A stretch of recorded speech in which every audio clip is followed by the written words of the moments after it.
Bueno, buenas tardes a todos, buenos días, buenas noches, depende de donde se encuentren, cuando nos escuchen. Qué bueno estar aquí ahorita con el nuevo horario. Nos han solicitado cambiar un poco el horario, hacerlo un poquito más tarde, porque, discúlpenme un segundito.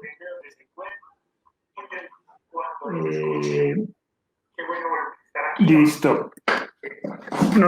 Hemos cambiado el horario porque pues nos han pedido que lo hagamos un poquitico más tarde, porque claro, a las 4 de la tarde habíamos estado en hora laboral.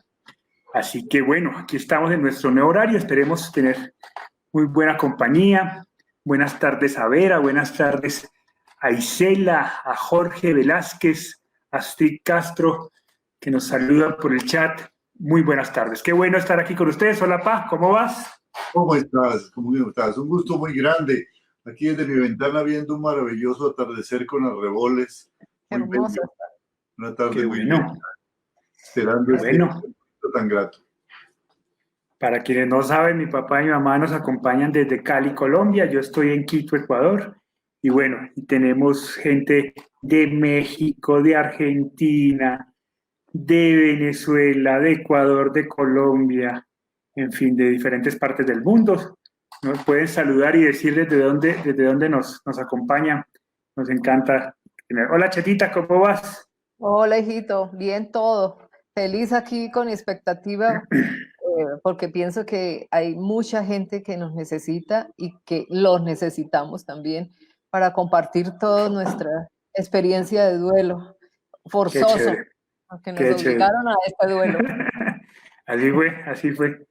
Pero pasaron cosas interesantes después, afortunadamente. Bien, nos acompaña Rosita desde Funerales La Plata. Dice Funerales La Plata presente. Andrés López nos acompaña desde San Lorenzo, Santa Fe, Argentina. Olver dice buenas noches. Muy bien, en fin. Bueno, antes de arrancar nuestro tema, quisiera compartirles que este 23 de noviembre arrancamos nuestra certificación en las 15 tareas del duelo. Nos van a acompañar como instructores la doctora Janet Rubio, muy reconocida, pero ya va a dar las tres primeras, va a sentar las bases de todo el proceso de duelo, cómo acompañarla. Y en las tres últimas módulos, son 6 módulos, nos va a acompañar el doctor Hugo Castelblanco, aquí presente, eh, ya trabajando las 15 tareas del duelo con todos los protocolos, todos los detalles. La idea es que tanto psicólogos o no psicólogos, porque es una certificación también para cualquiera que quiera profundizar en su deseo de ayudar, de apoyar, de acompañar grupos de duelo. No es necesario ser, digamos, un profesional en la psicología para tener la certificación de las 15 tareas, simplemente tener la intención de ayudar. Pues bueno, las 15 tareas nos va a dejar una metodología muy clara de acompañamiento, cómo acompañar cada sesión, cómo tratar cada problema.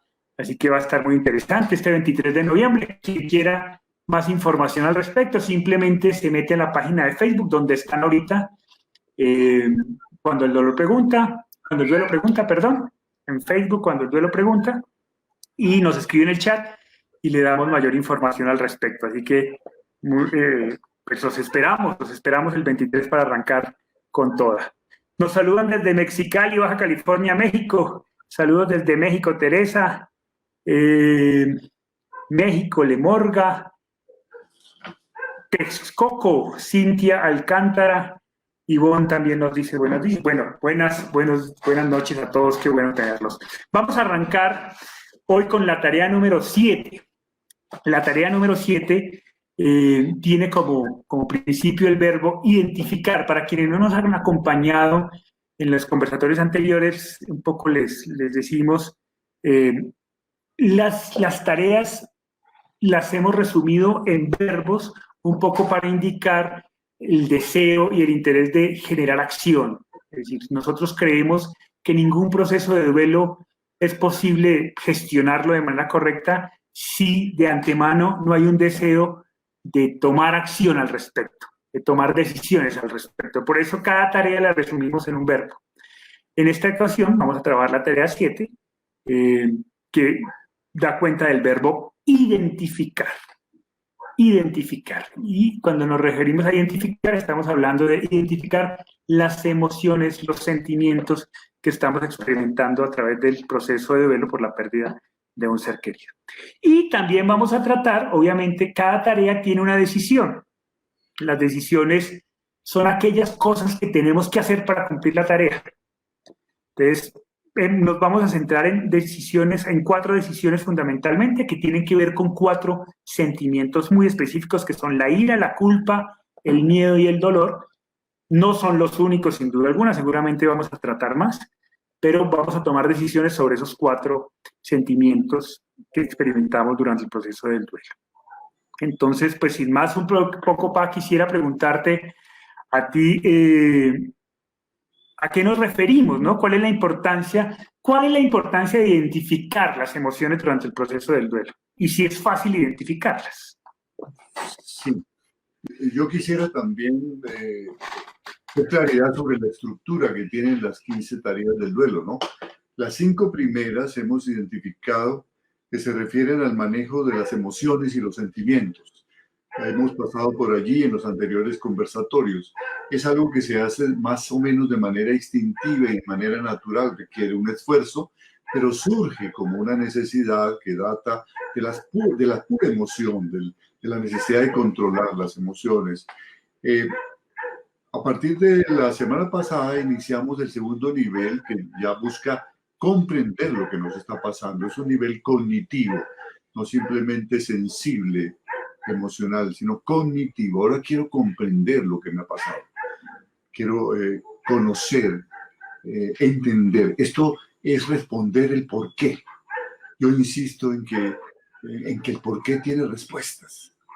Y es importante. Aquí estamos buscando la esencia del por qué estoy sintiendo esto, por qué me ha pasado esto. Y luego entender que estas 5 decisiones que vienen ahora, esta es la edición 7ª, ya comenzamos con la 6ª la vez pasada, son un poco más arduas, si se quiere, y requiere una mayor responsabilidad y una mayor decisión el tomarlas. La semana pasada, algunas de las personas que nos acompañaban nos decían, qué dura es esa decisión.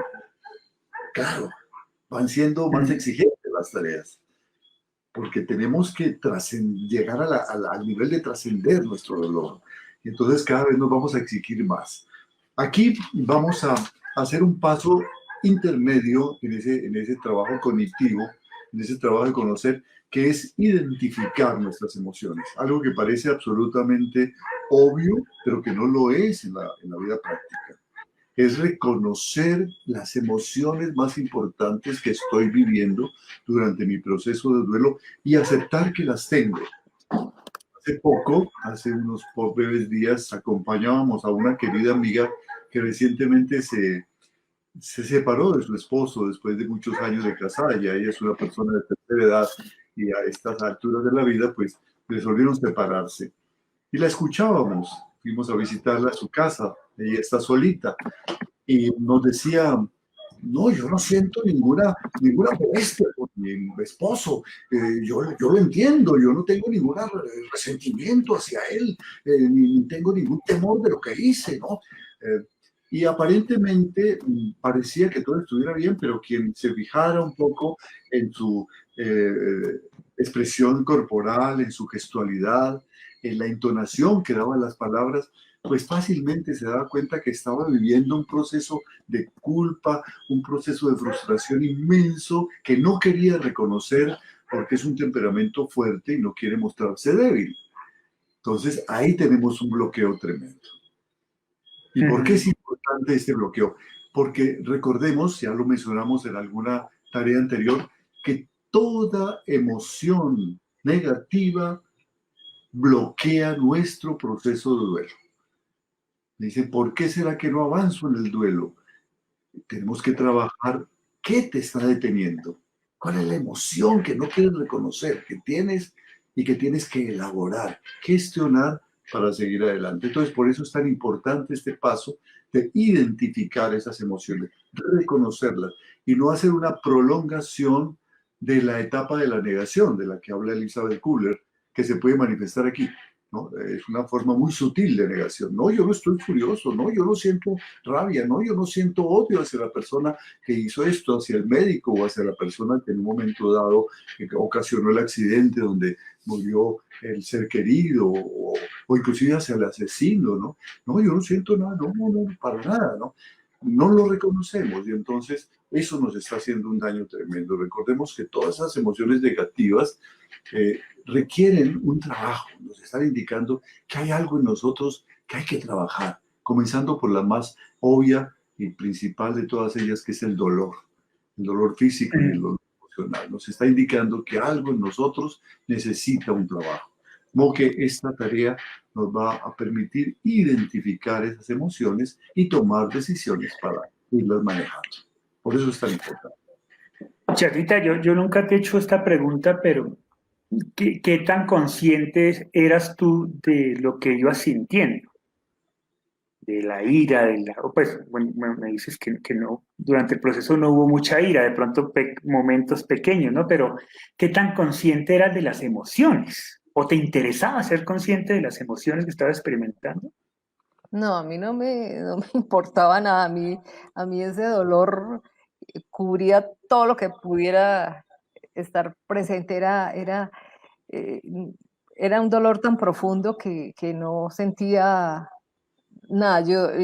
Después lo que necesitaba era quitarme ese dolor. Entonces, no, yo no tuve ninguna conciencia de si tenía rabia o si tenía nada. Todo venía a montón a mi cabeza y una cosa horrible, un sentimiento de querer morirme, de no vivir más, pero ese sentimiento de querer morirse uno significa que no quiere sentir ese dolor. Entonces es como una necesidad de no tener ese dolor. Entonces yo no tuve ninguna identificación en esos momentos. Ya. Es decir, no eras consciente de lo que estabas sintiendo, simplemente había un dolor muy profundo y había que Sí, tratar de salir de él como era el sí, lugar. sí, dolía, pero después ya eh, digiriendo más la cosa, claro, sentí una rabia profunda al comienzo cuando veo a mi hijo Alejandro tan mal herido, tan destrozado, que no tuve más que decir malditos. Pero eso fue un segundo. Eso ya ahí pasó, como que ya solté lo que tenía que soltar y ya me dediqué fue a él y a nosotros. Entonces, Chévere. no más. Ya un poco para contextualizar a la gente que no nos ha acompañado en conversatorios anteriores, bueno, mi hermano, Hugo Alejandro, a sus 19 años saliendo de la universidad fue interceptado por unos delincuentes y, bueno, por robarlo le propusieron algunos disparos, algunos tiros en la cabeza y en todo el cuerpo y él estuvo 13 días en el hospital en coma y finalmente pues falleció. Esto un poco simplemente para dar contexto cuando vayamos a contar nuestra experiencia como parte de lo que tomamos decisiones y que la gente sepa un poco de qué estamos hablando. Porque mi mamá dice, no, o sea, yo realmente no era consciente, simplemente tenía un dolor tenaz y ya, ¿no? Entonces, Sí, ¿para qué identificarlo? sí. Por ¿Para eso qué ser consciente? esa parte inicial es perfectamente válida, porque es un caos, es una levura absoluta. Entonces, por eso en las 5 primeras tareas hablábamos de expresar eso que estamos sintiendo, de expresarlo, de decirlo, de hablarlo, de buscar, de manifestar eso, simplemente manifestarlo, no encerrarse, no decir, no quiero hablar con nadie, no, contar lo que estoy viviendo, contar lo que estoy viviendo a las personas, a los compañeros de trabajo, a los vecinos, a los amigos, a la familia. Yo creo que nosotros empezamos a ser conscientes en la medida en que fuimos hablando en familia de lo que estábamos sintiendo. Y como también hubo otro compañero que también murió, porque fueron 2 los muchachos que fueron asaltados, con la otra familia empezamos también a dialogar y empezamos a ver que tenían sentimientos iguales a los nuestros, pero los elaboraban de una manera diferente. La manera como los expresaban era diferente. Y cuando uno empieza a ver que hay personas con las cuales me puedo identificar en sus emociones y en sus sentimientos, pero que los ven desde un punto de vista diferente, entonces empieza a identificarlos y a darse cuenta de que está viviendo eso, de que no es todo un caos, de que lo puede organizar.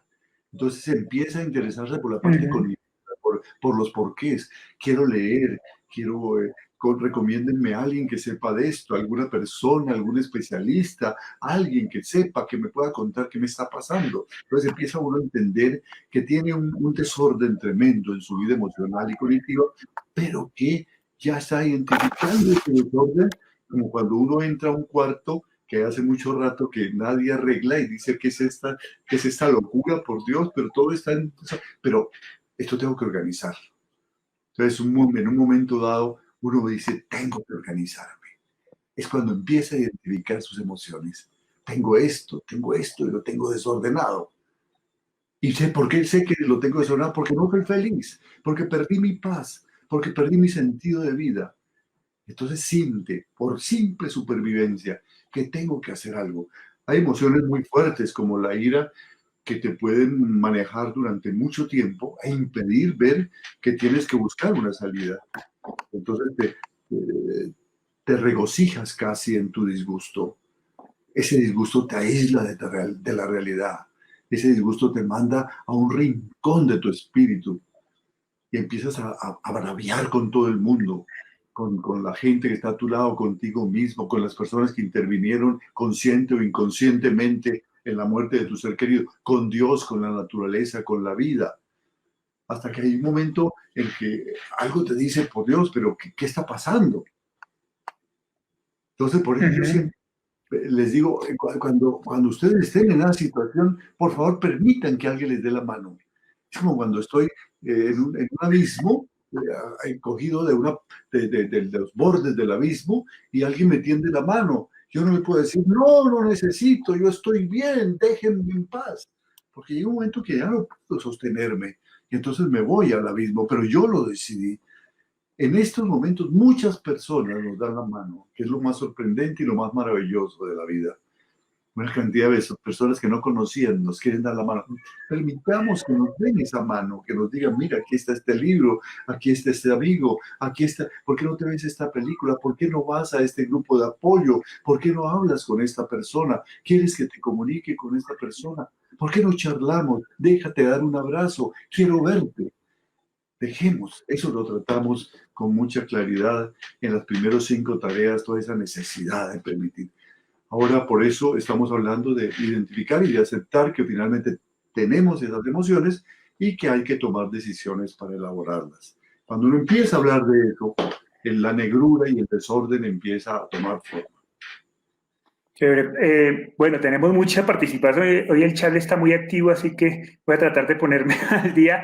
Carolina Guardado nos pregunta cuánto llevan como familia desde su pérdida. Y esta es una pregunta similar a la que te había hecho, Chatita, que me gustaría que la contestaras, y es qué tan conscientes eran de estar en la elaboración del duelo. Respondo la primera y es, bueno, hace más o menos 28 años mi hermano murió y desde entonces como familia hemos tratado, sobre todo mis papás, han estado liderando grupos de apoyo y como parte de hacer honor a este acontecimiento y a la pérdida de mi hermano, en mi caso. Chatita, ¿qué tan consciente eras de que estabas en un duelo y lo estabas elaborando? No, pues en esa época no existía que los pasos del duelo, que las tareas, que las decisiones, eso no existía, Dios mío. Entonces era más complicado, era lo que le fuera llegando a uno y el sentimiento que fuera teniendo, porque no, si en esa época hubiéramos tenido lo que estamos hablando ahora, es una maravilla, por Dios, porque tiene uno una guía, uno se da cuenta de que no está enfermo, que es un proceso natural de la vida, el dolor por perder un ser querido. Entonces, simplemente en esa época reaccionábamos por instinto de supervivencia, de conservación, porque realmente el cuerpo decía, ¿qué hago? Nosotros buscábamos libros, donde yo en las letras de las canciones, a ver los nombres de las películas, todo eso era información que me llegaba a mí y que buscaba para poder salir de ese dolor. Entonces, no, pues consciente de que se murió mi hijo, que es un dolor horrible y que tenía que salir de allí. Era lo único que yo sentía en esa época. Pero gracias a Dios ahora podemos compartirle a tantas personas y poder ayudar a tantas personas en este proceso tan doloroso y que solamente con ayuda es que podemos salir. Ya. Lourdes Zavala nos saluda, dice buenas tardes y nos dice que nos saluda del estado de UNAM, Universidad Nacional Autónoma de México. Marisela Conde dice, yo identifico mucha rabia, pensar todo lo que mi hijo le faltó vivir. Mi hijo falleció hace 15 meses a los 31 años. Hay una cosa, Chetita, que tú dijiste al principio, fue muy interesante, y ese momentico en que sentiste mucha ira cuando viste a mi hermano, digamos, muy maltrecho en el hospital y avaliado, y él estaba todo inflamada la cara, vendado, era una imagen bastante fuerte, y dijiste, malditos, pero inmediatamente dices, pero ok, boté la ira, pero luego me centré en mí. Fue como un cambio muy chévere y muy interesante de todo ese proceso, ¿no? Sí, gracias a Dios, porque la ira le quita a uno mucha inteligencia, mucha claridad para poder tener una pauta para el duelo. Yo creo que pues, finalmente es necesario sentirla, ¿cierto? Es necesario decir ese malditos, ese hijo, perdónenme la expresión, pero lo voy a decir con total y absoluta claridad de, hijo de puta vida, ¿por qué pasó esto? ¿No? Qué miserables los que hay detrás de esto, pero luego hay que hacer hay que voltear el cassette, hay que pues, voltear el cassette para mi generación, hay que hacer algo, porque es que patinar ahí no lleva a ningún lado, ¿no? No aporta a la evolución. La ira es el castigo que nos damos a nosotros mismos por los errores de los demás o por los supuestos errores que cometimos. Casi siempre son errores supuestos. Que cuando uno siente ira porque veía yo a la señora que participaba hace un momento, su hijo muere a los 31 años, dice todo lo que le faltó vivir. Lo mismo sentimos nosotros con Hugo Alejandro a los 19, todo lo que faltó vivir, pero cuando hacemos una recopilación, ese muchacho vivió en esos 19 años mucho más de lo que yo he vivido en 70 y tantos años que llevo de vida, ¿no? Porque vivió con una intensidad y una rapidez tremenda, todo lo quería beber, quería tener todas las experiencias deportivas, cantar, triunfar, vivía con una intensidad. Entonces, lo importante es que nuestros hijos nos dieron toda su vida, sea de 19 o de 31 años, o de 45, o de 50, o de 7 años, o de 3 meses de vida intrauterina. Nos dieron toda su vida. Y en esa vida algo importante cambió en nosotros. Vinieron para transformar nuestra vida, para darnos muchos momentos maravillosos. 31 años tiene muchos días de movimiento, de momentos maravillosos, para que solamente recordemos el día de su muerte, o los días en que estuvo enfermo, o los días de las dificultades. Hay tantas cosas que aprendimos de ellos, por ser nuestros maestros, tantas cosas que aprendimos de su energía, de su manera de ver la vida.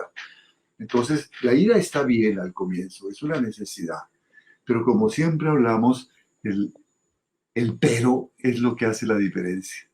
Estoy furioso, no entiendo qué ha pasado, la vida es absurda, no hay derecho que una persona tan joven haya muerto, pero tengo que entender esto en algún momento y tengo que hacer de esto un proceso de aprendizaje y tengo que hacer un homenaje a la vida de esa persona maravillosa que durante 31 años me acompañó en la vida y me enseñó tantas cosas. No puede ser que simplemente haya venido para convertirse en mi verdugo.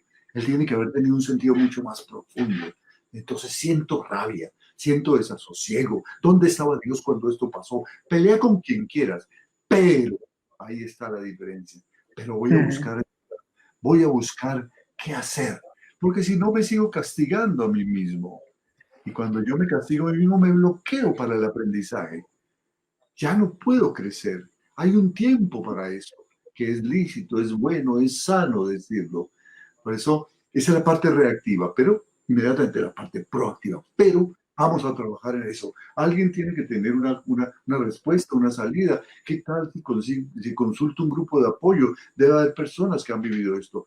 Sobre todo en los casos de suicidio, nos bloqueamos con mucha frecuencia la ira, porque sentimos ir hacia la vida, ir hacia nuestras creencias, que muchas veces nos hacen tener falsos conceptos sobre este acto tan respetable del suicidio, ir hacia la persona que se suicidó, nuestro ser amado, porque no tuvo la suficiente confianza de decirnos a tiempo que estaba en un estado de desesperación. Y entonces podemos quedarnos mucho tiempo atrapados ahí en la ira hasta que aceptamos su decisión como una decisión perfectamente válida para un estado de depresión profunda. Es un estado de un infierno en vida, y hay que entender lo que pasa por la cabeza de una persona que toma esa decisión tan tremenda, ¿no? Y aceptarlo y envolverlo en esa luz del alma y abrazarlo espiritualmente profundamente y sanar. Es lo más difícil para estas personas. También en el asesinato hay muchas cosas que sanar, aún en los accidentes que son imprevistos, que son dados por personas que no tenían la intención, que no había dolo en su actuación, un accidente de tránsito, ¿no? Pero que no había la intención, no querían hacer daño. Inclusive el asesino mismo, que era lo que yo me planteaba en nuestro caso, el asesino mismo, hasta que llegué, cuando identifiqué lo que yo sentía, llegué a darme cuenta que si yo hubiera vivido tal vez la historia que vivió ese hombre, de desamor, de desprecio hacia él, hacia la vida, de falta de educación, de maltrato que debió tener desde su niñez, hubiera llegado a hacer en la vida cosas similares o aún peores. Y yo no tenía nada que odiar ni nada que perdonar, que él tenía una responsabilidad con la sociedad y que yo tenía que denunciar ese acto para que él cumpliera y respondiera por la sociedad, pero que el odiarlo no me traía nada nuevo. Una cosa es lo que la justicia puede hacer, si es que lo puede hacer, porque a veces no lo hace, y entonces sigo odiando indefinidamente. Yo hago lo que tengo que hacer como padre, demando, denuncio, pero no puedo hacerlo lo hago con decisión, pero no con obsesión. Cuando yo me obsesiono porque se castiga el culpable y voy hasta el final, yo me estoy castigando, yo me estoy odiando a mí mismo por mi impotencia, por mi falta de fuerza para solucionar esto, para aplicar la justicia, porque no soy el juez, porque no soy el policía, porque yo no lo puedo encarcelar, porque yo no lo puedo llevar a la pena de muerte, porque soy un hombre decente, porque no puedo tomar la justicia por mi mano. Entonces en esa impotencia me voy destruyendo. Entonces una cosa es hacer lo que tengo que hacer con decisión y no meterme en los rumbos de la obsesión que me destruye totalmente. Ok, bueno, quiero pedir disculpas, hay mucha participación y lo que es la idea de esto, y vamos a tratar de ir abordando la mayor cantidad de aportes y de preguntas en la medida que nos lo permita el tiempo. Había compartido un aporte de Carolina Guardado, nos dice: me identifico con ese dolor de madre, estoy recién en el primer año de la muerte de mi pequeña de 5 años, siento la enorme necesidad de hablar de mi niña, que todos la conozcan, ella se llama Sophie, no tengo valor de ver sus juguetes, de tocar sus pertenencias, no duermo en la habitación donde dormía con nosotros junto a mi esposa. Carolina, el conversatorio pasado hicimos algunas reflexiones que podrían ser útiles, sin embargo, chatita, no sé, en eso que digamos tú fuiste la que manejaste las pertenencias y los espacios de mi hermano en la casa, digo yo, con la distancia después de 28 años, con mucha sabiduría, ¿qué podíamos decirle a Carolina, ¿no? Frente a eso? Bueno, Carolina, yo también me identifico con tu dolor porque sé que es muy duro, que nos arrancan un pedazo de nuestro ser y que seguimos unidos con ellos por medio del cordón de amor y espiritual que tenemos, y que ese nunca se rompe. Y ahora que estoy hablando de eso, me acuerdo que ese momento, tuve otro momento de rabia también, cuando lo vi y dije, le podrán dar todas las balas que quieran y destruir su parte física, pero su alma, que es hermosa y que es lo que es Hugo Alejandro, no le podrán hacer daño. Entonces, tal vez eso lo dije con rabia, pero tal vez era como dándome un consuelito allí para ese dolor que estaba sintiendo en ese momento, justificando por lo menos.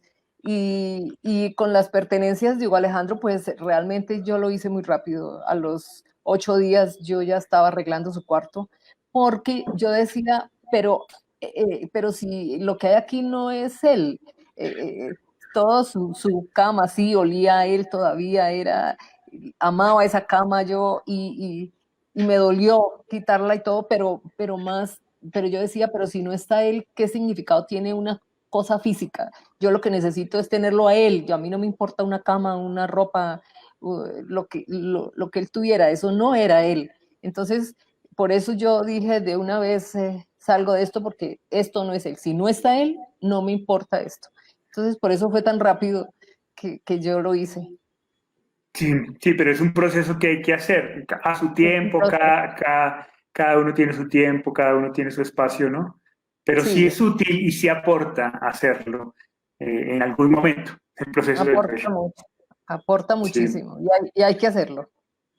así es bien. Cintia nos vuelve a hablar sobre la rabia, ¿no? Y Cintia nos dice, Cintia Alcántara Bocanegra, dice, hace 4 meses que murió mi tía, sentí rabia en contra de todos aquellos que parecía que no les dolía, rabia por aquellos que pusieron precio al amor que le tenía cuando hubo que cooperar para los gastos funerarios. Es un choque, ¿no? Porque uno entra como en una dimensión paralela, ¿no? Y pues el mundo sigue igual, ¿no? El mundo y la gente sigue con su vida eh, y pues no a toda la gente le duele y obviamente como a uno le duele y eso en algunas personas puede generar rabia, ¿no? A la larga, pues y creo que es un proceso también del duelo, seguir entendiendo que el mundo sigue girando y sigue girando igual a como estaba girando antes de que se fuera nuestro ser querido, ¿no? Y que los sentimientos que cada uno tiene hacia la persona que murió son diferentes. Algunos estuvieron más cercanos, la comprendieron más, con otros pudo haber tenido choques, diferencias, con otros pudo haber sido muy generosa, pero en un momento en que no supieron aceptar o entender esa generosidad. Entonces, identificar eso significa darse cuenta que cada persona es diferente, que cada persona ve el mundo desde un mundo totalmente diferente. En la muerte se da mucho el enfrentamiento con la parte económica, porque hay algunos que ven la muerte de un ser querido como una posibilidad de salir de una dificultad económica que lleva muchos años. Dice, bueno, por fin se mueren esos viejos y pero aquí queda una plata importante que yo necesitaba para pagar mis deudas, ¿no? Pero un espacio, porque ya la familia era muy grande, ahora tenemos más habitaciones para ellos. Eso es perfectamente humano y es perfectamente lógico. A veces no se tenía una buena relación con esa persona, entonces dice, bueno, qué pena que haya muerto mi tía, pero bueno, ella Pero sí, tenía su pensar, nunca me pude entender con ella, ¿no? Otras veces está la persona tan ocupada, tan metida en su mundo, en sus problemáticas, con sus hijos, con su familia, con su trabajo, que no le presta, con sus deudas, que no le presta atención y dice, ahora me están pidiendo que aporte para las honras fúnebres, por Dios, pero ¿de dónde voy a sacar, no? Entonces, meterse en el mundo de cada uno es muy complicado. Hay que entenderlo simplemente que eso es así y que cada uno da lo que puede dar. La gente generalmente no lo está haciendo con mala intención, a no ser que uno haya decidido ser un pillo, ser un delincuente. Entonces él sí elabora y piensa todo para hacerlo con mala intención. Pero la gente común cometemos grandes errores, ¿no? Como dice el Chapulín, sin querer queriendo, pensando que estamos haciendo lo correcto, pensando que somos justos, y no lo somos. No lo somos porque la percepción que cada uno tiene de la vida es muy distinta. El mundo que le tocó vivir es muy distinto. Las emociones, como las elabora, son muy distintas. Entonces, esto hay que aprenderlo. Creo que la muerte es una gran maestra para enseñarnos a respetar las diferentes maneras como cada uno enfrenta estas situaciones. Bueno, Marisela Conde nos dice, sí es cierto, yo tengo mucha rabia y me peleo con todo el mundo, un poco reafirmando la participación anterior. Guadalupe nos comparte un sentimiento que no hemos tratado mucho y que es muy interesante. Dice, mi madre y mi tío murieron repentinamente y tengo mucho miedo. Me siento con problemas para respirar. Me dicen que es la ansiedad.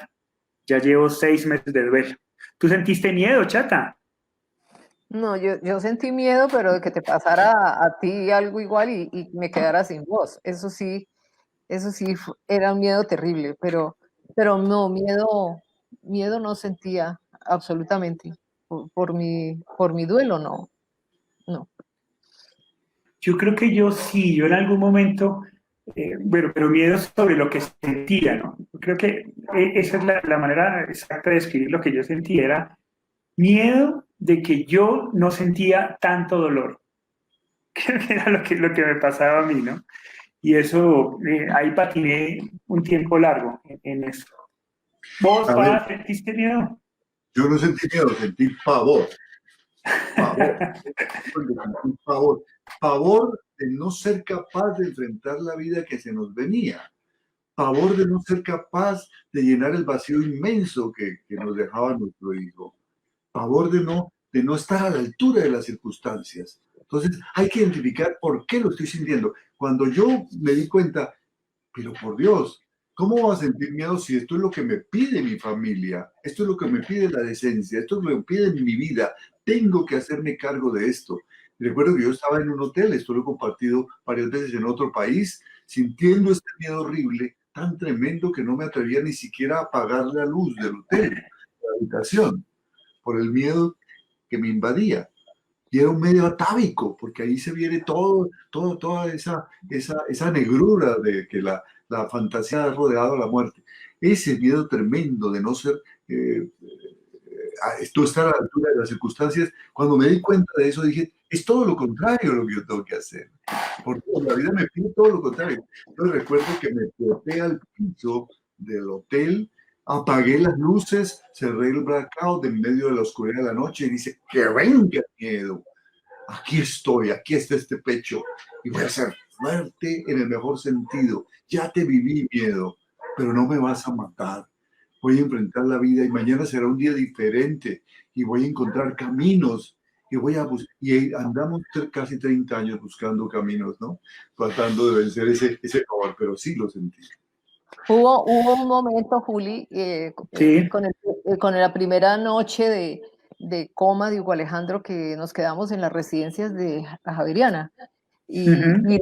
nos prestaron un cuarto para Hugo y para mí, un cuarto de un sacerdote que la camita es sencilla y nos El tocaba cuarto es a los pequeñito. dos acostarnos en la misma camita sencilla y en ese cuarto no había sino un Cristo y un escritorio. Y como yo no podía dormir con esa angustia tan horrible, Hugo Alejandro no había muerto, y veo yo ese Cristo allí abriendo sus brazos y le digo yo, Señor, bájate de esa cruz y llena el espacio que va a dejar Hugo Alejandro en mi alma porque me voy a morir. Tal vez ese fue un momento de miedo, de, Mm. por, por, porque ya nos habían anunciado que Hugo Alejandro en cualquier momento moría y yo temía pues que me fuera a morir por ese dolor tan grande. Y realmente mi Dios me hizo caso porque se bajó de esa cruz y me llenó completamente mi corazón. Desde ahí vivo con él completamente lleno. Yo Bueno, recuerdo mucho esa noche.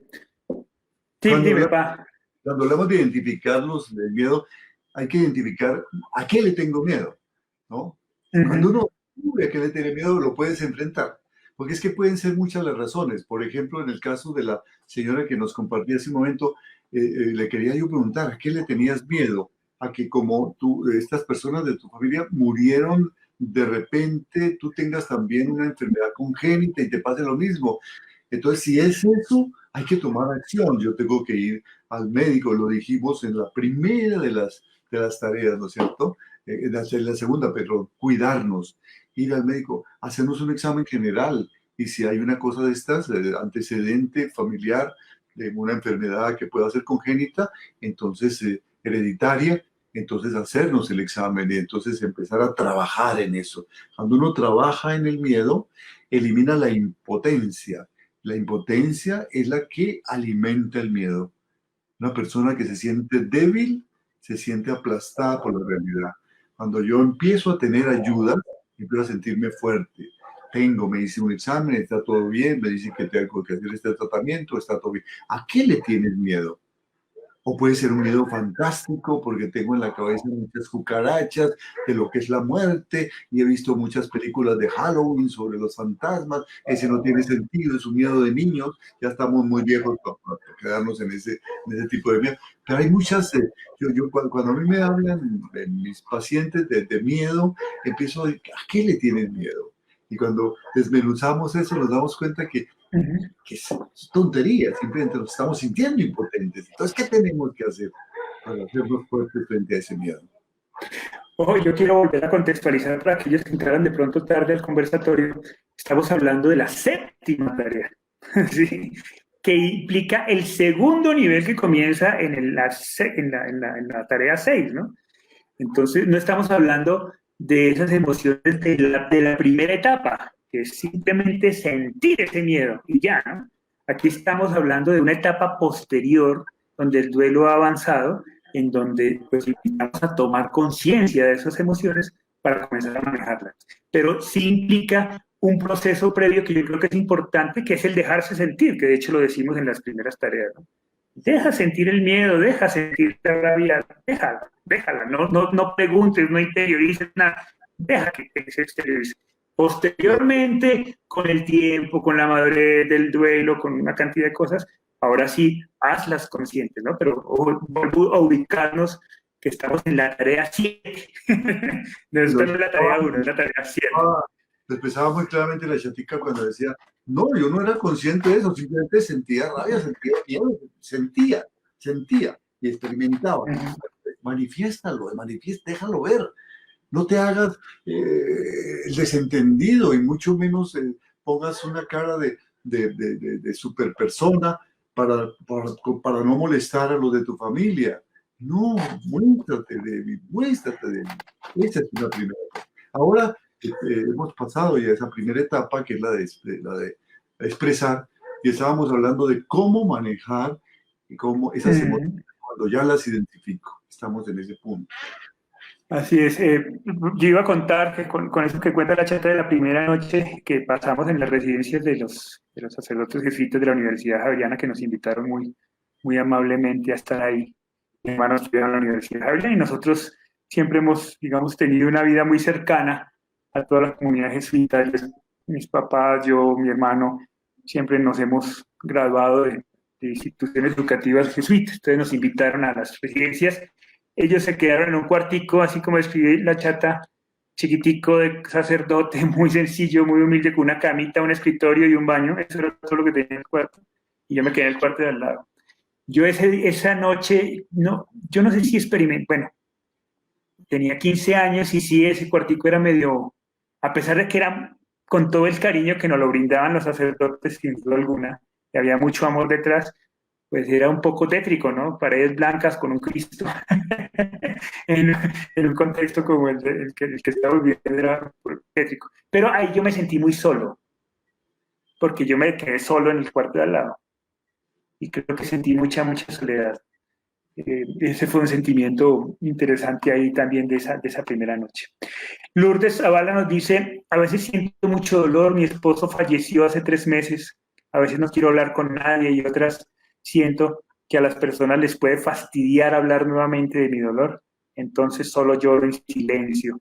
De este tema también hemos hablado en las anteriores conversatorios, Lourdes, ojalá puedas escucharlo si no los has escuchado, pero igual vale la pena volverlo a mencionar, ¿no? Sí. Te digo desde nuestro caso, ¿no?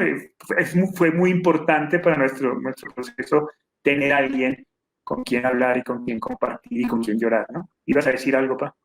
Sí, yo le diría a Lourdes, la parte reactiva, a veces sentimos mucho dolor con la persona que falleció y no queremos hablar con nadie y pensamos que podemos fastidiar a los demás, pero nos sorprenderíamos de la cantidad de gente que puede escucharnos y nos puede aportar cosas sabias. A veces la vecina más humilde, la persona más sencilla. La palabra humildad viene del latín humus, tierra labrantía, tierra que tiene nutrientes para dar vida a las plantas.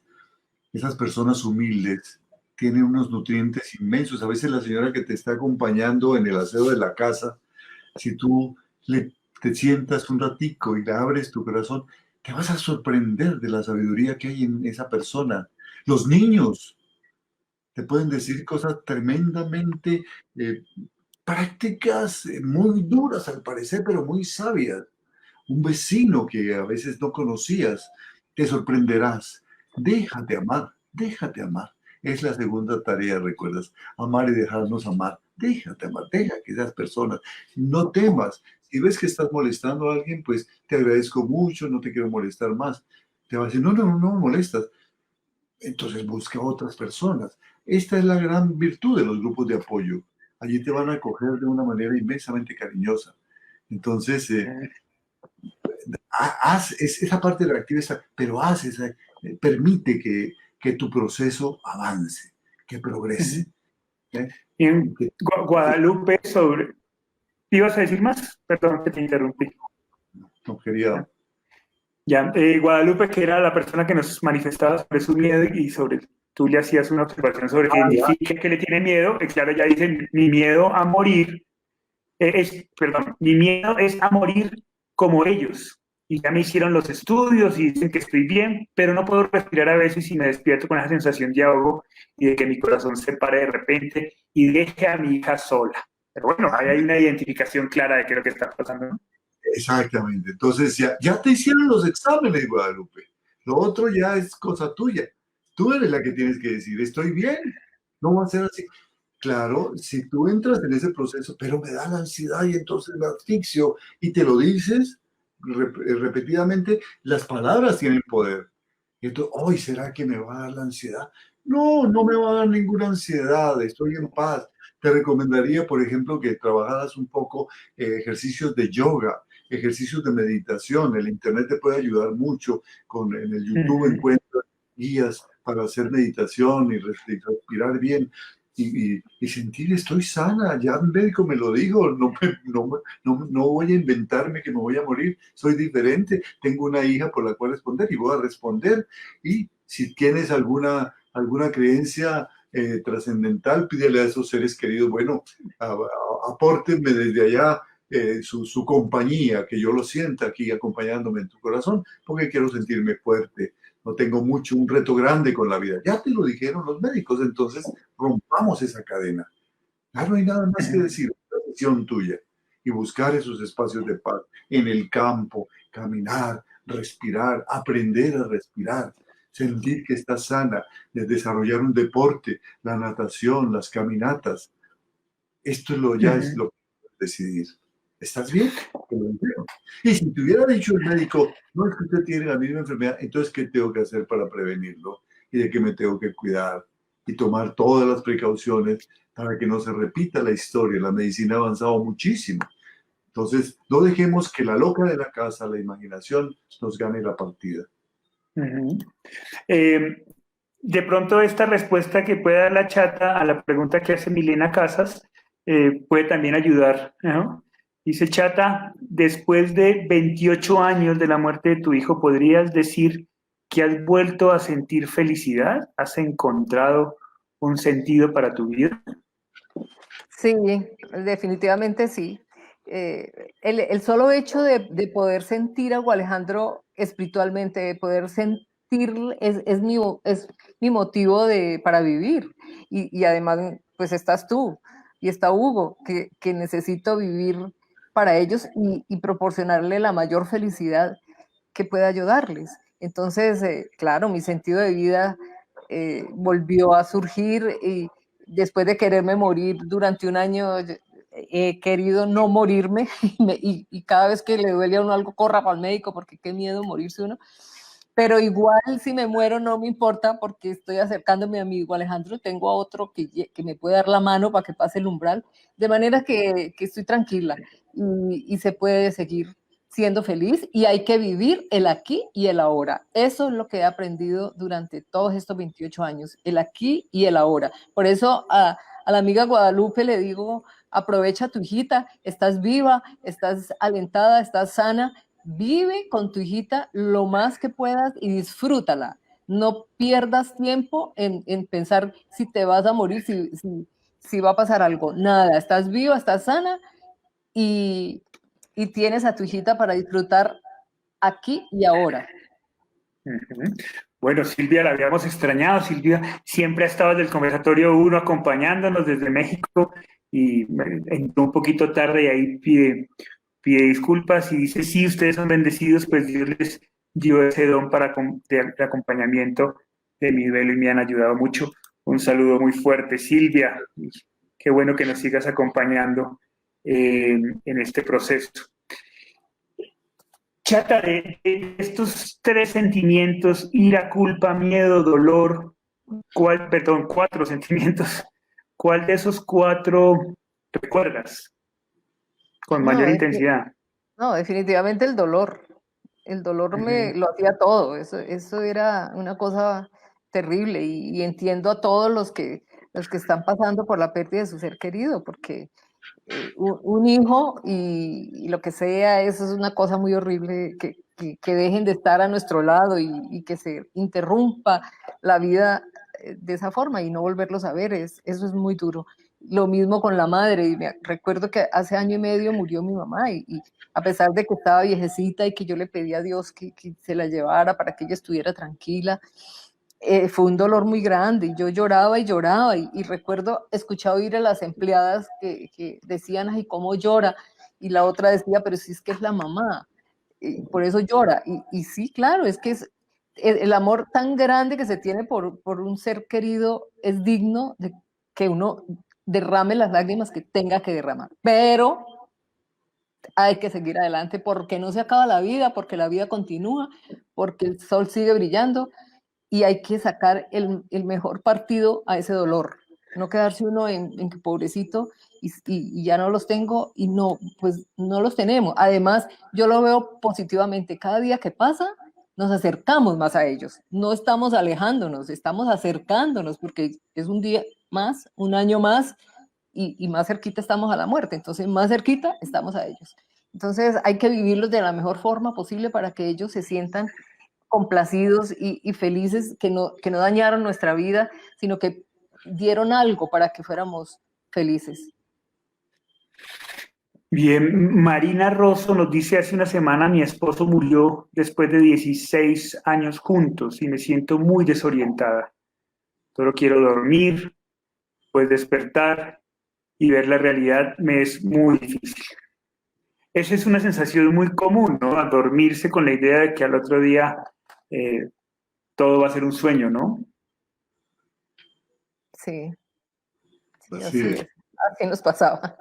Sí, así pasaba igualmente. Además es un duelo muy reciente.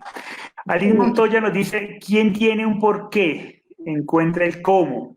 Al final el amor hacia esa persona que ya no está es lo que ayuda a ser resiliente y seguir viviendo. Bien, aparte de estos cuatro sentimientos, ira, culpa, miedo, dolor, ¿qué otros sentimientos valdría la pena recalcar, hacer énfasis, identificar? Yo creo que uno de los más frecuentes es el sentimiento de soledad. En un momento dado, gran parte de la vida la compartíamos, en el caso, por ejemplo, de la señora que nos habla de 16 años con su esposo, seguramente que gran parte del día lo compartían y de la noche, claro, y de un momento a otro no está. Entonces me siento solo en medio de un planeta que tiene ya 8.000 millones de habitantes, ¿no es cierto? Y me siento solo. Y puedo estar en una familia muy grande y puedo tener unos hijos a mi lado y me siento solo. Ese es un sentimiento muy profundo, muy profundo. porque la soledad es es el efecto ostra.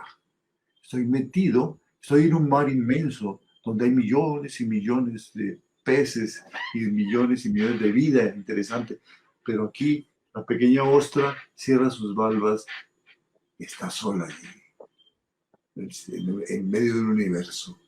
Entonces cierro también mis valvas, mis alas, las alas del alma, las cierro y me sumerjo en la soledad. Y es un sentimiento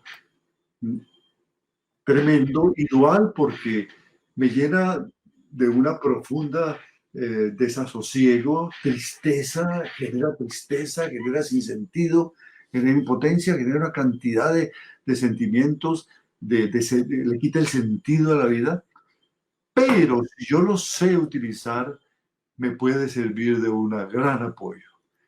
Ahora que estoy llamando a los amigos que están aislados por efectos del COVID y están en aislamiento en su habitación, me dicen, estoy desesperado, le digo, mira, nunca más volverás a tener en tu vida 14 días, un mes solo contigo mismo, sin que nadie te moleste, sin que no tengas las obligaciones del trabajo, ¿no?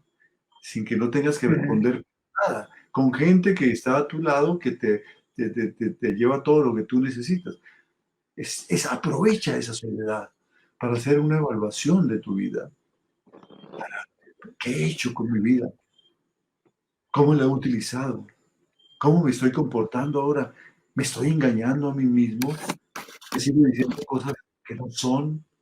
¿Me estoy viendo como realmente soy, pero sin vergüenza de serlo? Porque soy así, pero con la conciencia de que puedo mejorar. ¿Qué planes puedo hacer? Yo creo que en esos momentos de soledad fue cuando yo decidí estudiar psicología y especializarme en este tema del duelo, como un homenaje a la memoria de mi hijo, pero también porque el paso de él por mi vida no podía ser en vano. Si piensas, le digo a la señora que nos habla de su esposo reciente, todo lo que este hombre te aportó y todo lo que soñaban juntos, lo puedes empezar a pensar. Estás muy reciente, vive tu duelo primero, vive tu dolor primero. Pero antes de que te conviertas en un sufriente, que es el que decide seguir sufriendo por el resto de la vida, seguir sintiendo dolor por el resto de la vida, ¿qué puedes aprender en esta soledad? ¿Cómo puedes llenar esta soledad? Estos espacios y tiempos que ahora tienes, ¿cómo los puedes llenar de cosas nuevas? Una de las cosas que más nos llena es el estudio, tomar decisiones de estudiar. Si no hemos hecho una carrera universitaria, hacerla. Y si hemos hecho una, hacer otra, o hacer una especialización. O si no, dedicarme a mi hobby que me ha gustado toda la vida, qué sé yo, la música, tocar guitarra, bailar salsa, pintar, la cocina, dedicarme a eso, pero con alma, vida y sombrero, con toda la pasión, hacerlo por él, por esa persona que nos amamos y porque me regaló esta soledad, para que aproveche ese tiempo que antes dedicaba a él para dedicármelo a mí mismo, a enriquecerme y a ser mejor, para verlo mejor. Bien, Silvia, desde México nos dice, mi corazón está partido en dos. Una se fue con mi hijo cuando partió de este mundo y el otro se quedó aquí, pues tengo otro hijo que aún me necesita. Una batalla muy difícil conmigo misma, pero como dice Betty, la vida sigue, aunque en ocasiones ya no quisiera despertar. Era tu misma batalla, ¿no, chatita? Mi Sí, hermano se había ido, yo quedé. sí. ¿Cómo es esa batalla? Complicada. No, pues es que lo principal es salir del dolor por la pérdida del otro hijo, pero nuestro hijo que queda nos necesita muchísimo y además tienen paciencia, esperan que llore, esperan que reaccionemos por el bien del duelo del otro hijo y porque, pues, ¿qué culpa tiene el otro hijito que tengamos ese dolor tan grande? Entonces hay que entregarle todo el amor a ese hijo que queda. Que O a veces, también está viviendo el dolor, ¿no? De otra manera, ¿no? No es el dolor de madre, pero es el dolor de hermano, ¿no? También. Claro, claro. y Por a eso. veces Y esperando que la mamá reaccione, porque el dolor Claro, claro. que siente por el dolor de su mamá es grande. Sí, ¿Ibas a decir? ¿no? A veces pueden ser impacientes, dicen, no, no quiero, a ver, ya termina con eso.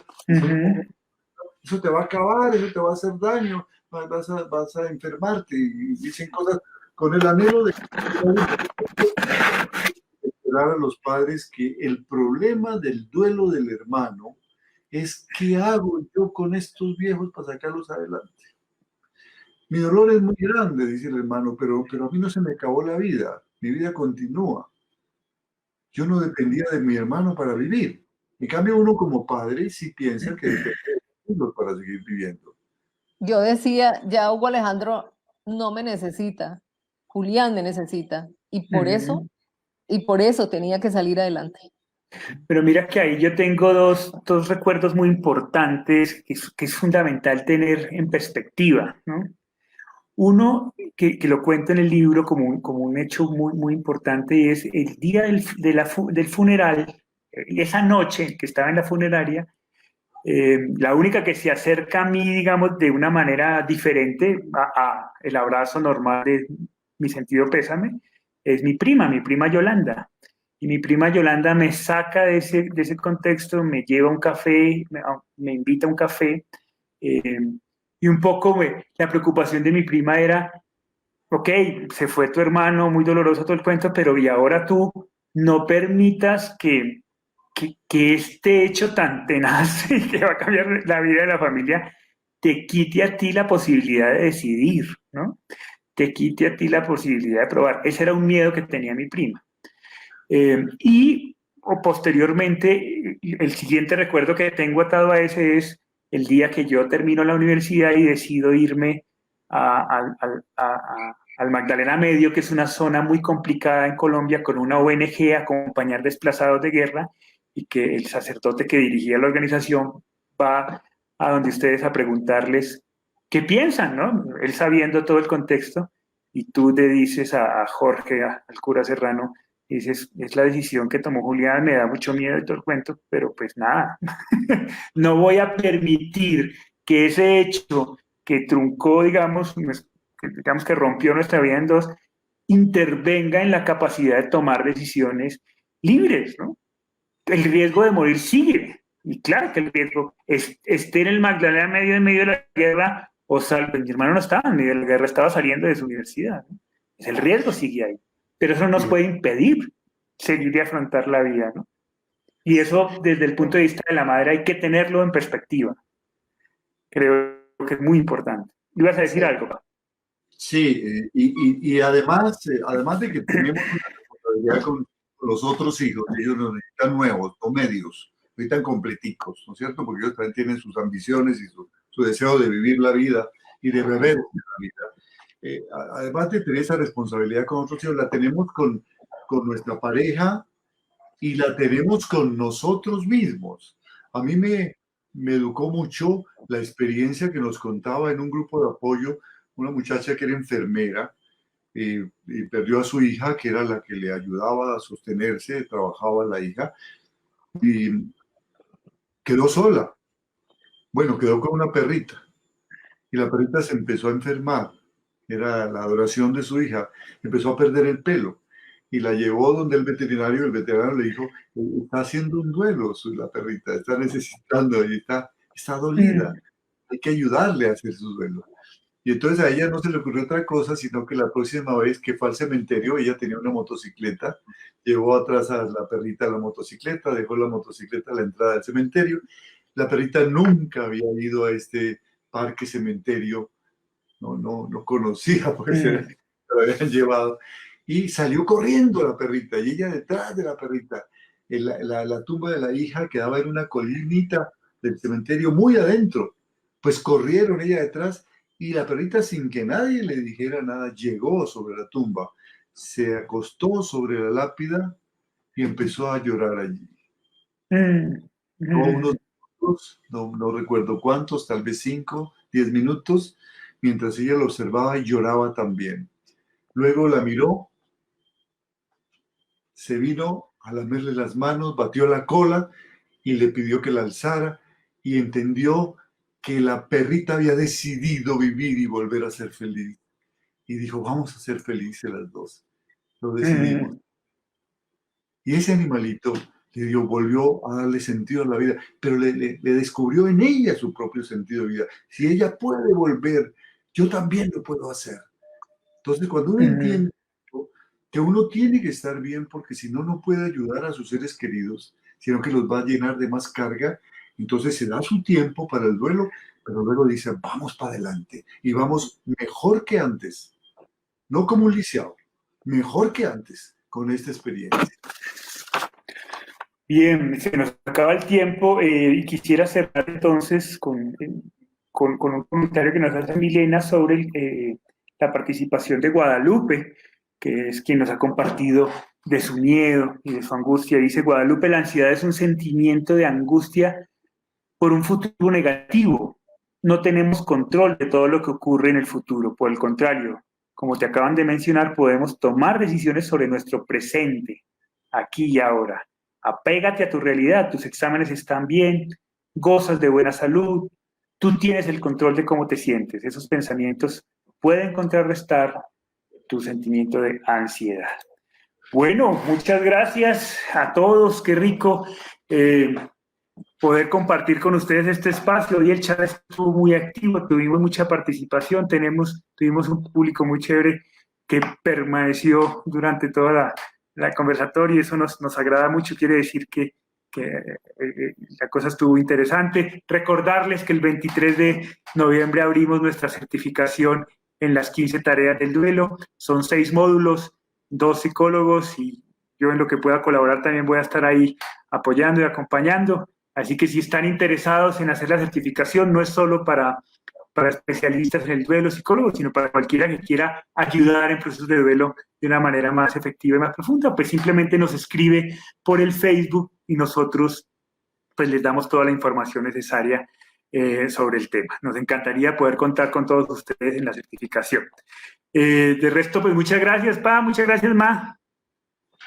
Gracias.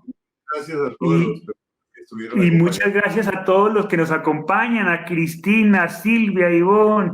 Muchísimas gracias a todos los que nos han escrito, compartieron sus experiencias, sus preocupaciones. Esperamos que el conversatorio haya sido muy útil para todos. Ahí queda colgado en la página. Si creen que esto le puede servir a alguien, compartan el link y chévere que nos vean. Dime.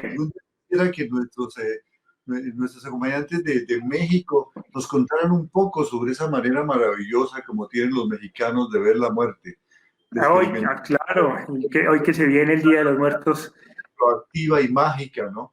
Eso es una parte de su cultura maravillosa que si nos pudieran compartir un día nos haría mucho bien a todos, porque no todos los países latinoamericanos vemos las cosas desde ese punto de vista tan maravilloso como ellos lo ven. Sí. Pues un día de estos invitamos a nuestro conversatorio de expertos, que esta semana no tuvimos, pero lo vamos a retomar, para que nos cuenten todas esas cosas lindas que tienen en México sobre la muerte, que es una visión muy, muy interesante. Bueno, muchas gracias a todos. Nos vemos la próxima semana. Creo que las 6 de la tarde es un buen horario, así que lo volveremos a repetir. Muchas gracias a todos. Que tengan un muy buen fin de semana. Sé que en muchos países de Latinoamérica hay festivo, así que pásenla bien, disfrútenlo, gocen con su familia. Cuídense mucho, que esto se está volviendo a reactivar con lo del COVID. Cuídense, por favor. Guarden distanciamiento, su mascarilla. No queremos tener más gente aquí compartiendo etapas de duelo. Muchas gracias a todos y nos vemos la próxima semana. Chao, chao. Chao.